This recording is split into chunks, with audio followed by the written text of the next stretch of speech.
I will show you how to properly disconnect high voltage from this Tesla Model 3. First, we need to make sure that the access to the vehicle is possible at all times. To this, we will open all of the doors and windows. This is important because this car is equipped with electronic actuators, which will not be possible to open when the car is powered down. Apart from this, we also need to make sure that the doors will not close again.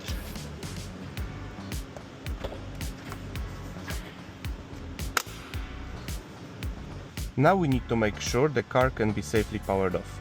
To do this, we need to turn off the air conditioning and turn off the car, which we do by going to safety, scrolling down and clicking on the power off button. Now the car is turned off and prepared to be disconnected from high voltage. Now we move to the front of the car to disconnect the high voltage. To do this, we open the front and we remove the protective covers. To remove this cover, you need to remove these 6 screws.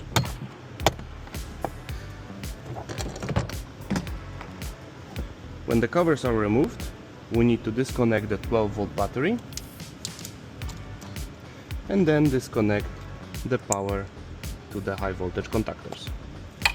And now we move to check if the high voltage has been properly disconnected. First, we mark the car that it is being worked on. We move to the rear of the car where the point is located. It's located below this seat cushion, which we remove, making sure to disconnect these contactors. And we have to remove this flap. Because it's orange, we need to make sure that we have all of the necessary equipment, which are gloves, which we have to check for air leakage,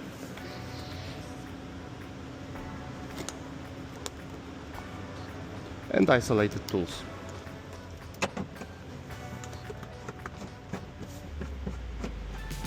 Now we use the high voltage measuring tool to measure the voltage. But before we do this, we need to check it against the known voltage source.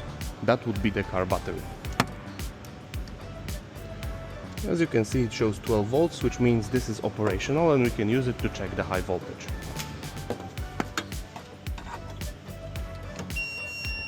As you can see, no voltage. We check plus to minus, minus to body, and plus to body. In all cases, there was 0 volts, which means the car has been properly disconnected.